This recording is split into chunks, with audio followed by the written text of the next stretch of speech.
I say.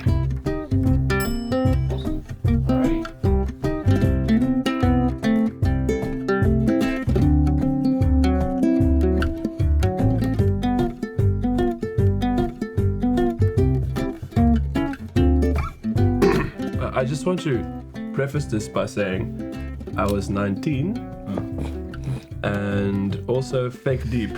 And you are now?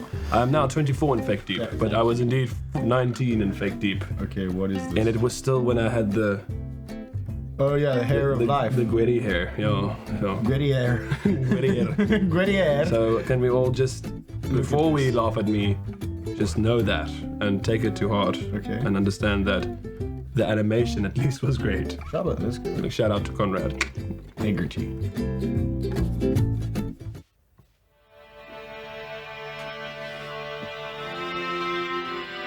Look at the hair going. It's floating. Oh, cinematic as fuck.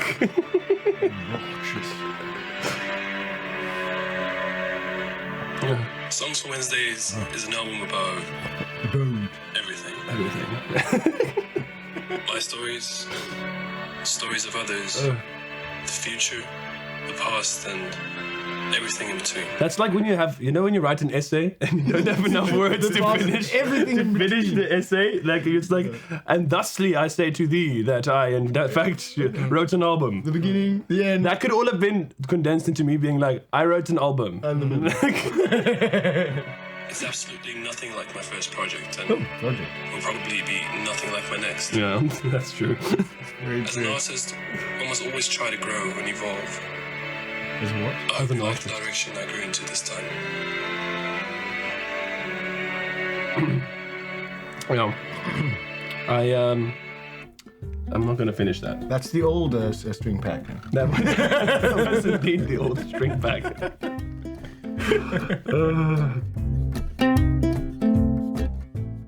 I've always kind of wanted people to, because a lot of people ask me about what the songs are about, and people can make their own conclusions, which is cool and everything, but I've always wanted to explain how the project was made and what the actual song lyrics mean, because a lot of the times we write pop songs about really dark topics, but sometimes we actually just write story songs, and I kind of just wanted to tell people what every song was about, and this was quite a hell of a album to make, and I thought the best way to kind of encapsulate the end of it is to kind of bring everybody together and have a chat. Vaughn, what's with the album name Here Lies Vaughn Ahrens? So before this album was in its current form, I had actually initially written an entirely different album. So it was called Life and Other Anomalies! Which is quite contrarian to what the album name is now, but it was just before the COVID pandemic hit. I had a whole album ready. Actually, I had too many songs. I was at the process of cutting down some songs for the album, and then the COVID pandemic hit. And then whenever I would listen to the songs I was making at the time, it just wasn't resonating with me. I don't know if it was because we were all in the COVID depression state, or my own mental health issues or something, but I just couldn't relate to my own album, and I think then it wouldn't have landed anyway, because it didn't even land with me. So how could I expect it to land with other people? So I scrapped everything. We started writing. I didn't even know it was an album at that point. I just started writing new material, and I thought, life's short. That's the one thing COVID taught me, is life's extremely short. And I'd rather go out with a project that I'm completely happy with, because I'm very much a guy who likes different kinds of styles of music, and I've always thought that if you write an album, everything must kind of be in one style, and everything must have a common thread that runs through it, and I still believe it needs a common thread, but I wanted to write an album where it kind of shows all of my influences, or a lot of them at least, the ones that I enjoy. And usually when an artist comes out after people are used to hearing one certain sound, it's kind of like career suicide. So I kind of joked on that, and say, Here Lies Vaughn Ahrens, because this is the project that I actually enjoyed making. Who are you? I'm Adam Brandon Kirby, and I play drums for Vaughn Ahrens band, and I helped mix a bit of the sound for this album as well. With Vaughn, it's a very special experience, and our friendship is very important. And the other thing that really helps is the musical relationship. When you play with certain people, you have a feeling, and that's more than just playing drums or whatever. This album was particularly difficult because we started in Windhoek when I lived there, and lots of things have happened since then, and it's been probably the wildest album ever. It's 12 rooms, 17 different bassists. Yeah, it's pieces from Germany and pieces from all over the place, and different sounds and different drum kits and rooms, and it was really just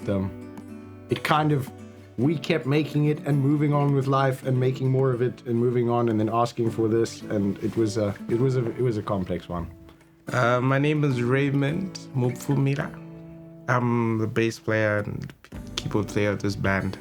So I look at this band like a bus that's going, and it just got to a stop where I was standing, and I just hopped onto it and just continued.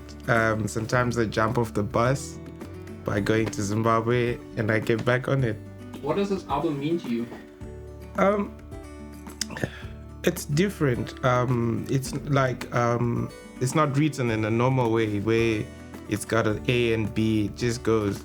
But yeah, I love the album, and I love the feel of it. I think people are gonna enjoy it.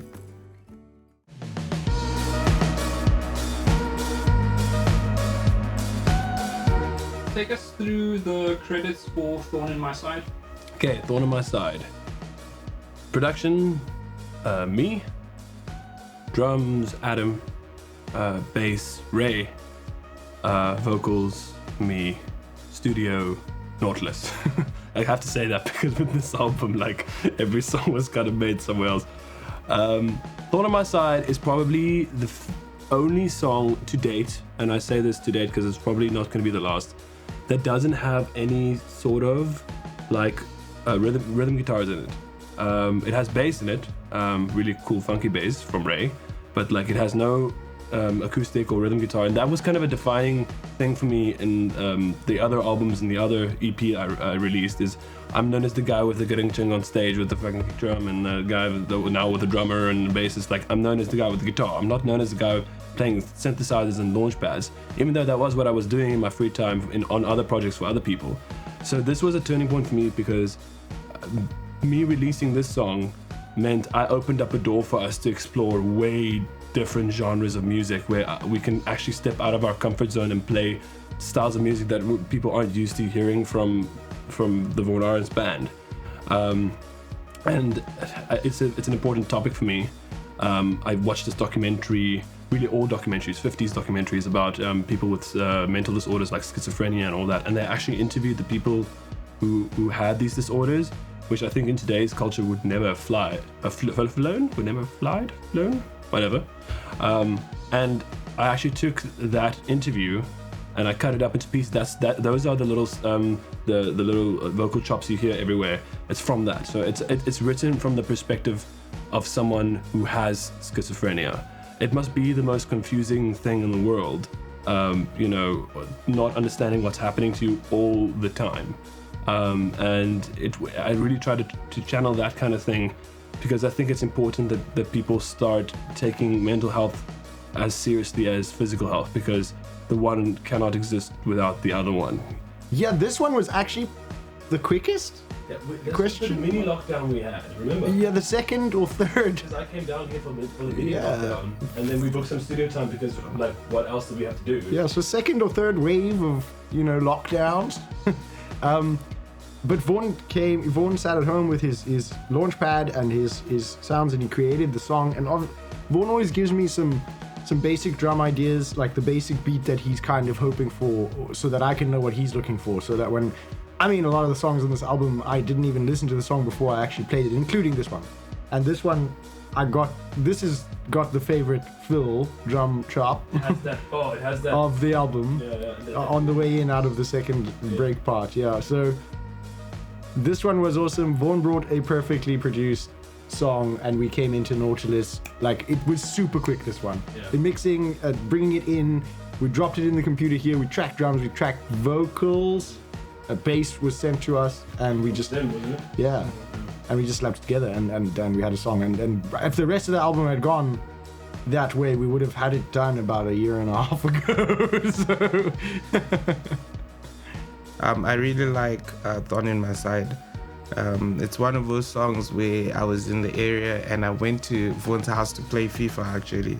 He was like, dude, I've got this new song, and he just gave me the bass. He's like, yeah, let's go. And Vaughn doesn't give you time to everything is just spontaneous. And I think I played the most simplest bass line you can ever find in any song, and it just set on because of the synth that are covering the space. It was a perfect bass line. I just did one take. Was it one take? One take. Yeah, it was. A weird fill thing you did also at the. Yeah. It was hard to do on the video, but on the album it was, yeah.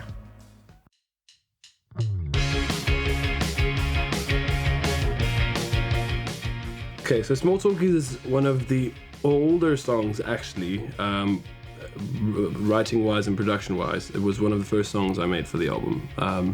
So I was playing bass on it, guitar was me, Adam was on drums, and Adam was on tambourine, actually, which is an instrument all by itself. And yeah, it's a pretty, and I did production as well. There's some synthy stuff in there which I produced, but I mean, it was pretty cut and dry indie rock song, so there wasn't too much elaborateness going on, you know, with the whole production style. What's the song about? I had at that point just come out of the last relationship I was in. I don't really write autobiographical songs because it's kind of, because I have to sing them every time, so then I kind of have to feel all those things again. But this was when I had just come out of the last relationship, which is actually the last ever girlfriend I had before I got married. So it will remain my last girlfriend, which is pretty cool. Congratulations, by the way. Thank you. And it was at a point, because I really struggled to get out of this one. It was really, really a hard one for me.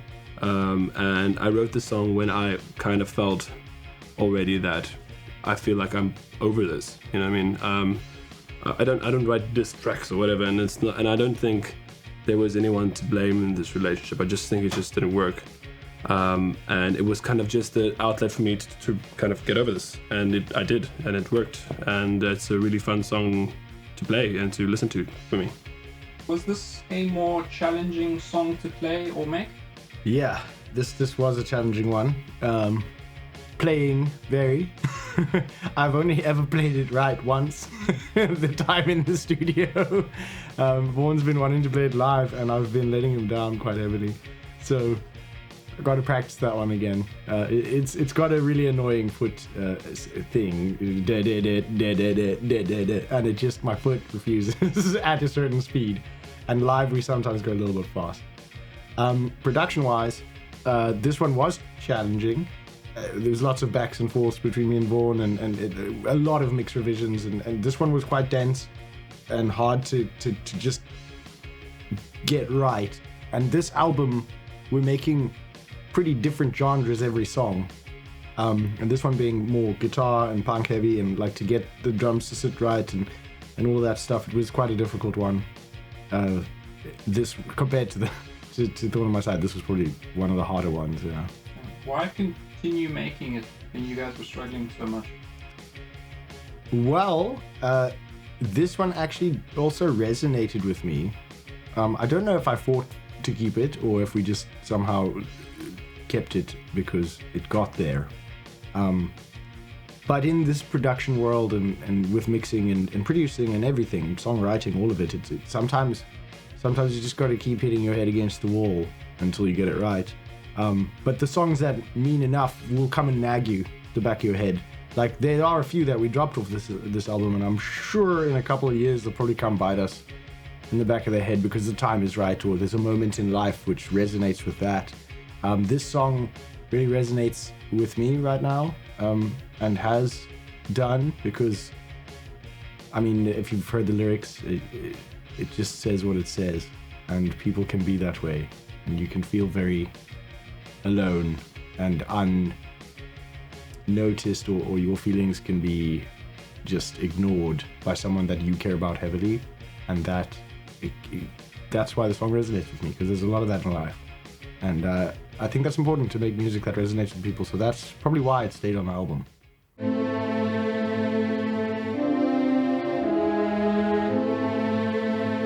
Requiem.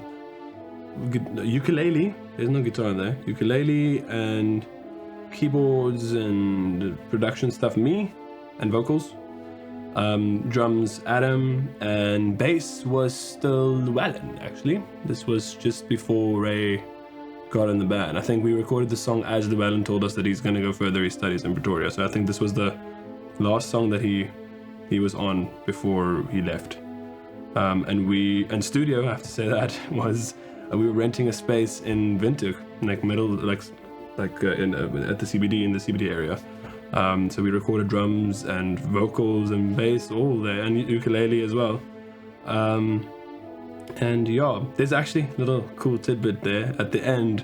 If you listen to that and you make it way louder, you can hear Adam and I like shouting at Llewellyn because he was just not getting the last part of the song, and when he did, we're like, yes! And we were actually mic'd up a bass cab too, like we triple tracked the bass or something, and you can hear it very, very faintly, like us, like totally, being like, oh, yeah, Llewellyn, you got it. And then it's a pretty cool little thing. We kept it in because obviously it just gives it character, So for Requiem, I can't quite remember where I was when Vaughn asked me to session on the song. It was probably in his flat while we were, I don't know, having a jolt or something. But I do remember the day in the studio, which was great fun.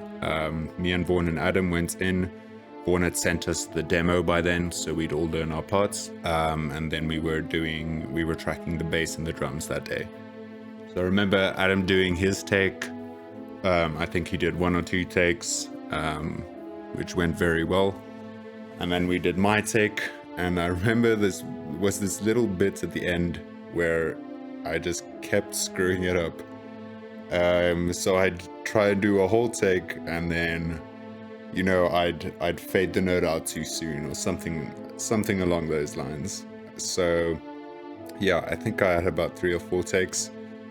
And when I finished my last take, I just remember Vaughn and Adam both grabbing me by the shoulders and screaming extremely loudly into my ears that I finally happened to get it right that time. So yeah, I remember that day. It was great fun.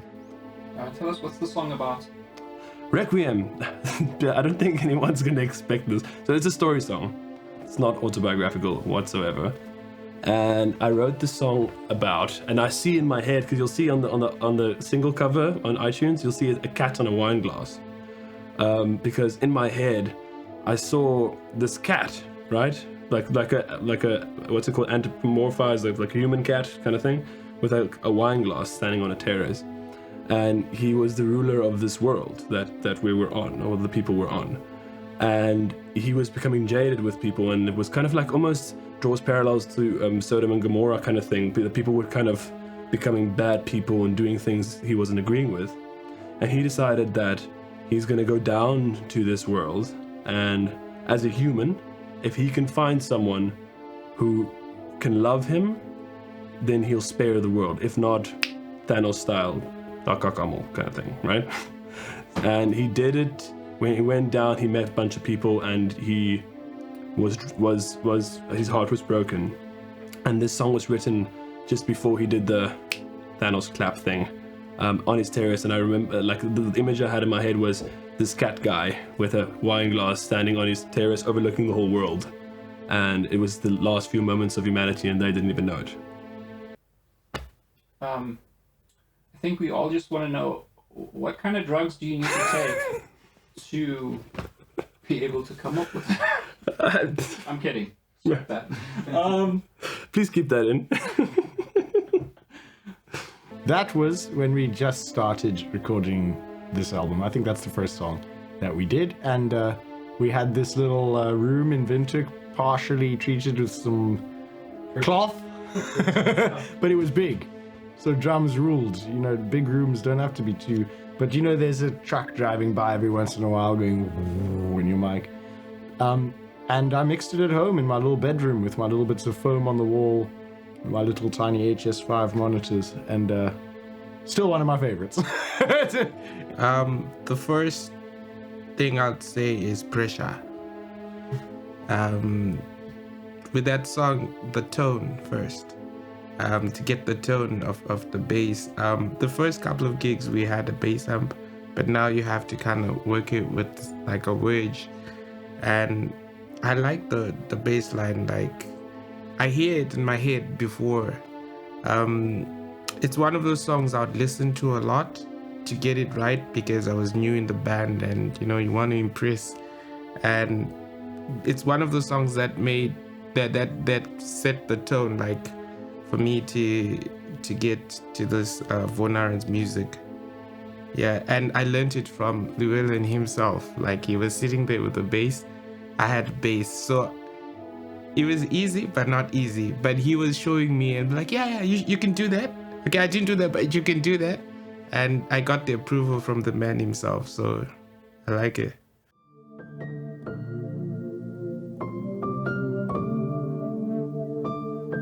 We have tonight with KP Illest. That was very much a different vibe again. So I produced the track. Like there's real drums. There's real drums on all of the tracks, which is pretty cool. But there's real drums on top of programmed claps and bongo samples and stuff. And then there's acoustic guitar, bass, and then, like I said, real drums. And then I did an orchestral production as well for the chorus and then the outro. So I played guitar and bass. Adam played drums, and KP rapped.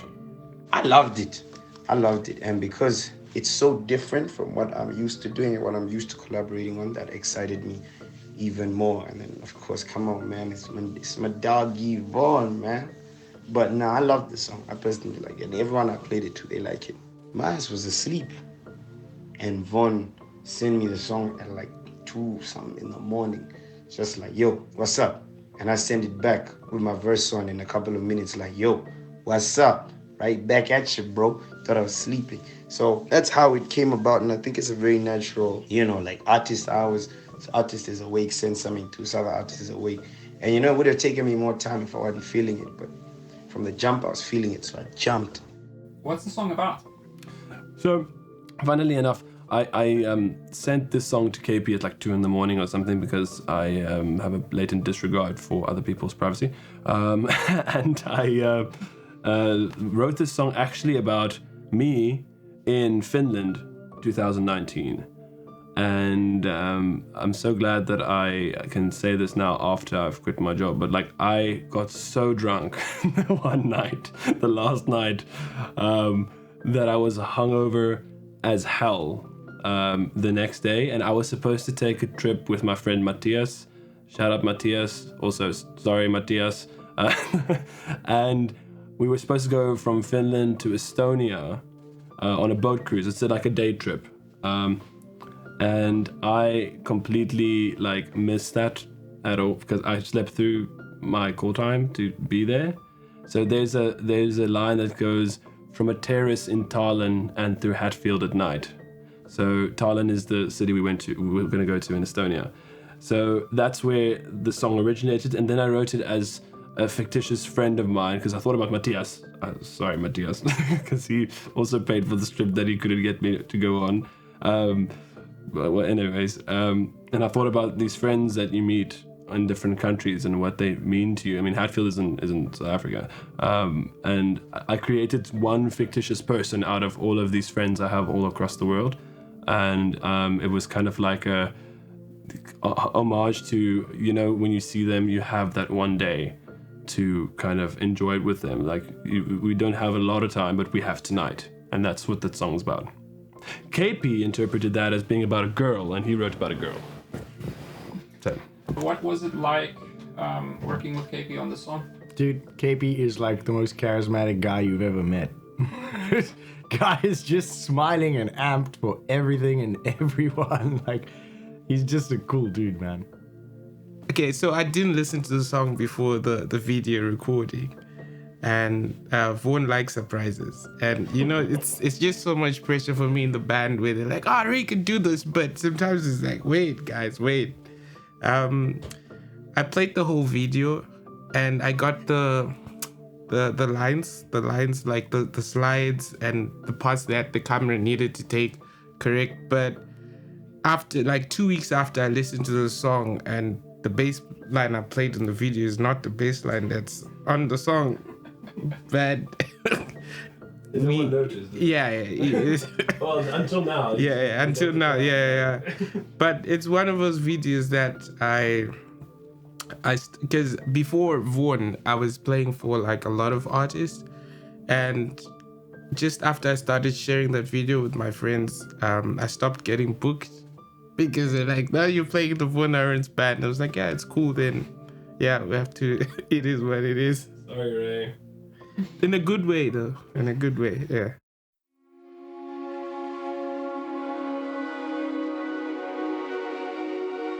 Rake, also a very old song, the production-wise. I'm on acoustic, bass, and orchestra production. Adam is on drums. Recorded in 3 different studios. Like, we recorded vocals in Adam's bedroom studio with a pencil and a dynamic mic. But it sounds great, but I mean, like, vocal and wasn't done in the traditional way. We recorded guitars and drums in Nautilus, right? And then we did some additional production with Roof Studios. I can't remember what it was.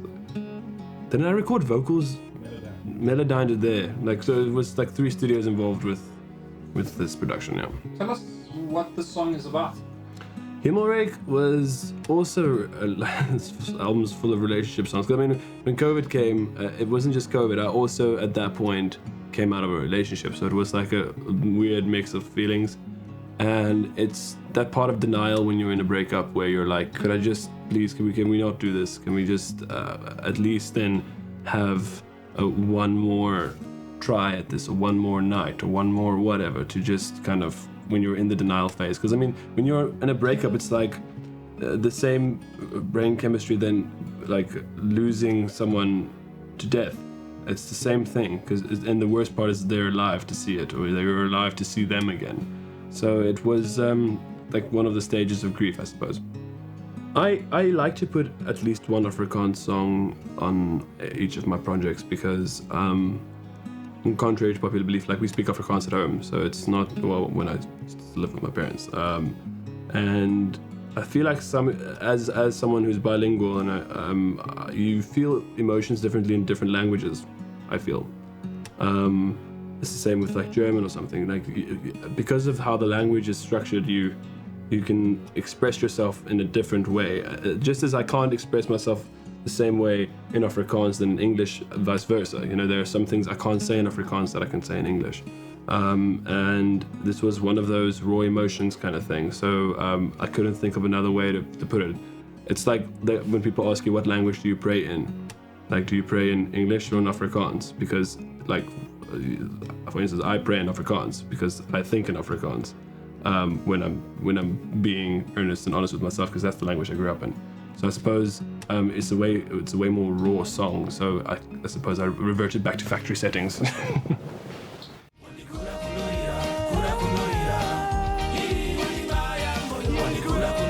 Gravedigger is the first song that the current Vaughn Ahrens band sounds like the current Vaughn Ahrens band, because Adam is on drums, Ray is on bass and backing vocals, and I am on electric and acoustic. I think there's also some piano in there, in the chorus, very lightly mixed in, which Ray also played. So, would you describe this song as being the official new Vaughn Ahrens band sound? I would say it is one of the sounds, yeah. It's definitely something that grew together, with the song grew with band kind of thing. And if you listen to that, that's how we sound live, in case you're wondering. Like, it's the actual band in their actual natural habitats. Actually, it's a very happy song about a very, very dark topic. very dark. It's also autobiographical, which makes it slightly harder to sing. I find with more difficult autobiographical topics, I kind of have to make the song happy, because if the song is sad, I won't be able to perform it live. It'll make me cry. I cry for everything, so imagine for that, you know. It is a song about a friend of mine who passed away very unexpectedly, in a very unexpected fashion. And he always wanted me to play a song for him, write him a song, but as a joke, you know. He's like, everyone's going for me a song, man. I just wish it was under different circumstances. This one, I believe we did actually play a few times before recording it. Am I right? Yeah. So it was nice. It was nice to do that and to kind of, flesh out my own parts before I go track them. Because with Vaughn, like Ray's mentioned a few times, he likes to go, oh, here's a song, just play some drums on it. And then that's the final recording. We just gotta do it. But then you have to relearn what you played later on, and then you can't, and you regret it. So this was nice. We got to like play it beforehand and actually flesh it out a little bit and have our own flavors added. And because once you add a flavor, then it'll affect the next musician or the songwriter or whatever. So actually playing it together is pretty cool. Come in and then you know what you're doing. Yes, it was the first song I featured on. I did sing on the song as well. Vaughn asked me to transcribe some of the lyrics into Sonder, which is the language I speak, and I couldn't find like the right words to use, and it's only when I got back to Zim and I'm checking all the bedrooms, and like I've lost two of my siblings and both parents, and their rooms, no one has occupied them. And it took one night, I think around 2 a.m. I just got to the studio at home, and I recorded the vocals. The next morning, Vaughn had them. So, and there was two phrases I used. Wandigura kunorira, which means you've hurt me to the last, and Wandibaya moyo, which means you've stepped my heart. And I wanted to use both phrases, so I just sent it to Vaughn like that, and it worked.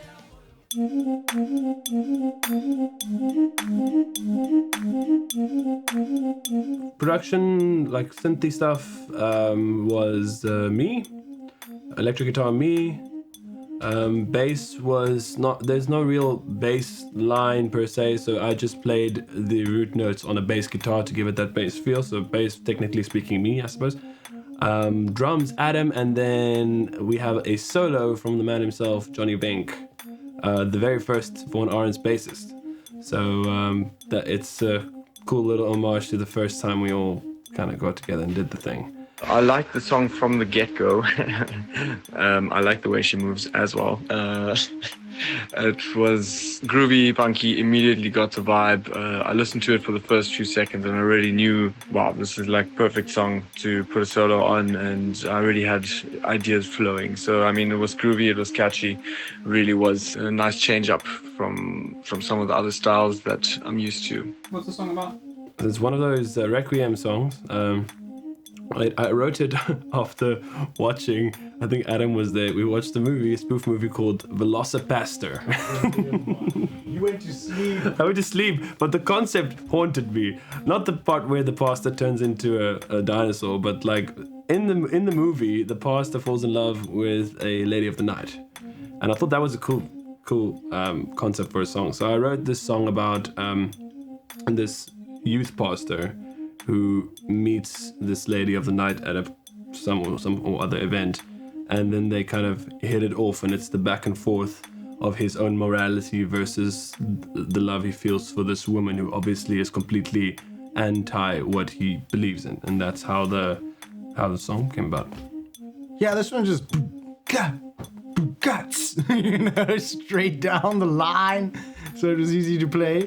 Also in the like mixing of it, I did like nothing except for like bus compression and the EQ. I'm not gonna tell Vaughn, but now he's here, so yeah. Like I just slammed it with a bus compressor and sort of did top down mixing. So I didn't do much to the actual channels. I just literally leveled them and went all in the bus. And then later on a few little tweaks here and there. But it came about quickly. A very dense song.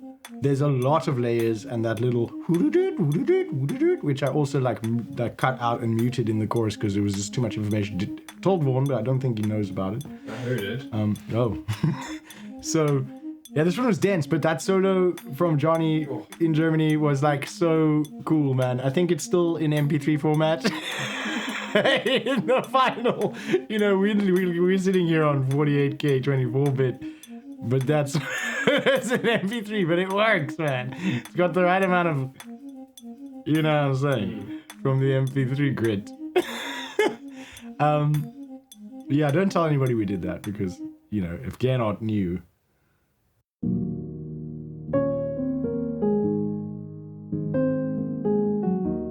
Sonder in the Suburbs. Play on the Afrikaans Sonder in the Suburbs. The title. It never actually comes in any of the lyrics. None of the Sonder in the Suburbs, but it was a cool little homage to old Afrikaans.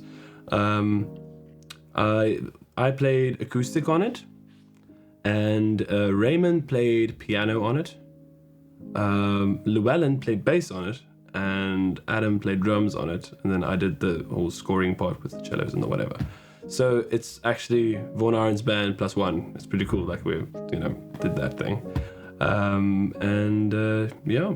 Any other involvement in the song? Oh, right. How can I forget? My sister's gonna give me my little sister, and Linnery did backing vocals.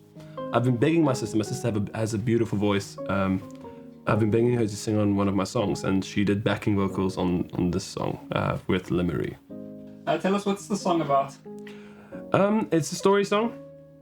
So this one is about an artist who had his art consume him. This is the first song I wrote for this album. It was first lockdown, first alles. So it's semi-autobiographical, I suppose, just minus the alcoholism. So it's about this artist who gets consumed so much by his art and what he's feeling that he has to cope by drinking a lot. And he becomes an alcoholic, and he has a partner, and his partner stands through him at some point, but at some point his partner just can't anymore because some people, not some people, like this guy specifically, he couldn't be helped any further. And the final scene, because I think of it as kind of like a movie, the final scene of this song is him being so dilapidated on the couch that she just says, listen, I can't. Because the chorus is, I cry as you seep into the walls and the ceiling. I'm tired of keeping all your demons away. That's her talking, to him and him talking to her. So seeping into the ceilings as I see seep as a very, very kind of gross, dark word, you know what I mean? So she kind of like melts into because she's now there for him and she's kind of trying to make this thing work. But it's not healthy and it's not good for any party involved. It was strange to my ear, like the progression and how the song is structured, and also pressure because someone else was supposed to play that song. And I was also trying to earn my spot in the band. And it was just, we were in this room that was supposed to be a studio, but it's now a bedroom. And it was Vaughn and Kylie. Kylie was lying down on one of the couches and playing. It's a very quiet. First, I didn't know it was gonna have like bass and so I just heard the piano track and I played it to a click, right? Yeah. And there was a solo in the song that I played that I just put myself into trouble because that solo led to a very important part in the song where I have to learn the solo. Like Adam said, you have to learn, like you play things and then you have to learn it. And I'm hoping we don't get to play that song in future live. So I don't have to learn that solo part.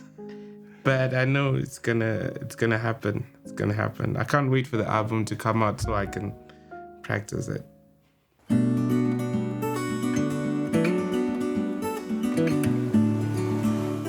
it's the dedication, like that, and the amount of work that these two brothers have put onto this project. And this is one of the longest projects I've worked on. And Adam. and my takeaway will be what's takeaway, by the way? Like, what lesson, what ultimate lesson, life lesson do you take away from this, if anything? yeah, that borders do not stop a production from happening, and the COVID didn't stop it. Nothing could stop the VAB from doing the work. That was my lesson, because we did it in different towns, in different countries, but it worked. Yeah. Like, honestly, this has been a massive, massive learning curve, I think, for me and for Vaughn. If we had to do it again, we'd do it in 2 weeks, and it would be a better album. If we did the album in one location. No, like the way we do things now. Yeah. We could probably have made this album in 2 weeks, like you said. In a couple of months. Like, yeah, but I mean, like, tracked it and gotten it all in the door for you to start mixing. And if that was all there faster, it would have been very easy to complete. But yeah, it was challenging because like we were all kind of going through personal shit. Yeah, when me it was as well. happening. I've always got something happening, like moving to Morocco because of a relationship, and it's fighting to keep our bassist in the country. Yeah, it's been a real, but it just is a testament to willpower and wanting to continue making music, and it's not easy, and it's not nice all the time. But then when you get to the point where we sit on this couch, it's like all worth it. Yeah. Memories are always worth it. Vaughn, thoughts on finishing the album? What does this album mean to you personally? Thank God. Thank you everyone involved. And it was hard, like I said. I'm not gonna delve too deep into how hard it was. I think Adam encapsulated it quite well. I'm glad it's over because we have new songs. And we're quick at making them now. This album is coming out with the next project of songs already in the works. You know what I mean? And that's very exciting for me. That is super exciting. Because, I mean, after we release this thing into the world, we get to do it all over again. And this time, we get to do it all together and do it in one studio and learn from all the cack we had to face over the last 4 years or whatever it took to make this album. And make new stuff. Make new stuff, you know what I mean? I remember trying to hey Brew, which computer did we record the vocal for this on, because I need to find the original take. Which computer out of these 6 may it be on? then there's a whole meeting, production meeting on trying to remember where the fuck did we record this? Where's that orchestral part? Didn't you make it on the tractor on your computer? No. Any final words for the people out there watching? Watch the album. Buy the vinyl. Yes, I said it. There's gonna be a vinyl. What? I just made it up. Okay. No, this is really gonna be a vinyl. There is gonna be one we have to make a different master. Yeah, I know, but that's later. Yeah. Okay. Buy the vinyl. We're gonna make a short printing of CDs, because people don't buy CDs, but if you're like me, I buy things to have the physical thing in my possession. So there's gonna be a very limited run of CDs, copies, like 50 or 100 copies or something. So if you get it, you're gonna be very, because I don't know if we're gonna print again. Just bourgeois. As a very, because I mean, why buy a CD if you can stream it? But like, buy a CD. Yeah, catch us in Namibia, in South Africa, in Zimbabwe, and most probably in Europe again soon. Let's go eat, Bridge. Just I'm hungry. I'm hungry. That should be the end of it. Yeah, I'm hungry. Very hungry.